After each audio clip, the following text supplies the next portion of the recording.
మేము నూతన పరిపాలన తీసుకొస్తామని చెప్పి భారతీయ జనతా పార్టీ ప్రజల దగ్గరికి వెళ్ళారు. అప్పుడు కాంగ్రెస్ పార్టీ శ్రీమతి సోనియా గాంధీ గారు, మల్లికార్జున్ ఖర్గే గారు, రాహుల్ గాంధీ గారు వీళ్ళు ఈ రాజ్యాంగాన్ని మార్చడం ద్వారా పేదలకు అన్యాయం చేసి పేదల హక్కులను కాలరాసి కార్పొరేట్ కంపెనీలకి దేశాన్ని మళ్ళీ తిరిగి అప్పచెప్తారు. ఆనాడు ఈస్ట్ ఇండియా కంపెనీ ముసుగులో ఈ దేశాన్ని ఆక్రమించుకున్న బ్రిటిషర్స్ వారసత్వంగా బీజేపీ అంటే బ్రిటిషర్స్ జనతా పార్టీ అని చెప్పుకునే విధంగా ఈరోజు రాజ్యాంగంలో మార్పు తీసుకోవడానికి ప్రయత్నం చేస్తారు.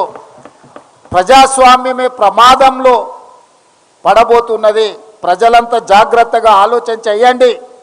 డాక్టర్ బాబాసాహెబ్ అంబేద్కర్ గారు ఇచ్చిన రాజ్యాంగాన్ని బీజేపీ రద్దు చేయబోతుంది అని చెప్పి రాహుల్ గాంధీ గారు, ఖర్గే గారు అన్ని రాష్ట్రాలు తిరిగి ప్రజల్ని అప్రమత్తం చేసిండ్రు.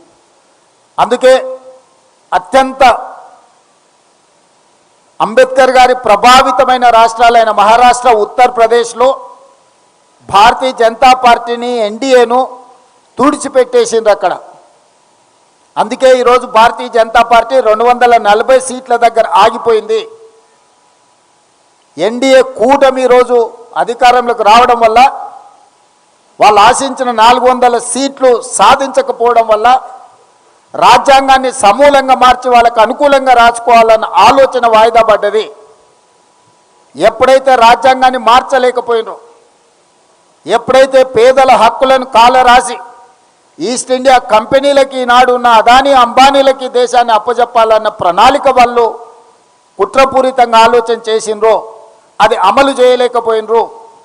అందుకే ఈరోజు ఆ పథకాన్ని, ఆ ఆలోచనని ఇంకొక రూపంలో అమలు చేయాలని బయలుదేరారు. అదే ఈనాడు ఓటర్ల ప్రక్షాళన అని చెప్పి ఎస్ఐఆర్ తీసుకొచ్చిండ్రు. తద్వారా ఈ దేశంలో ఉండే మైనారిటీలు, పేదలు, దళితులు, ఆదివాసీలు, గిరిజనులను, అత్యంత నిరుపేదలను, ముఖ్యంగా నిరుపేదకు, భూమి లేని వానికి, సొంత ఇల్లు లేని వానికి రక్షణ ఓటే. ఓటు ఒక్కటే ఆయుధం. ఇల్లు లేని వాడికి, ఆస్తి లేని వాడికి గుర్తింపే ఓటు.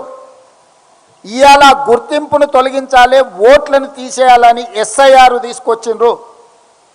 ఎప్పుడైతే ఓటు హక్కు తీసేస్తాడో అతని ఆధార్ కార్డు పోతుంది, అతని రేషన్ కార్డు పోతుంది, అతనికి ప్రభుత్వం నుంచి అందే సంక్షేమ పథకాలు రద్దయిపోతాయి. చివరికి దేశంలో ఉండాలనా లేదా అని అంటే అతను ఉండాలనా లేదా అని నిర్ణయించేది కూడా భారతీయ జనతా పార్టీ చేతిలోకి వెళ్తుంది.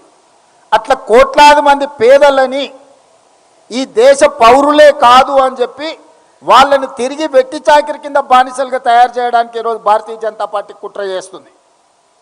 ఈరోజు ఎస్ఐఆర్ వెనకాల ఒక పెద్ద కుట్ర ఉన్నది.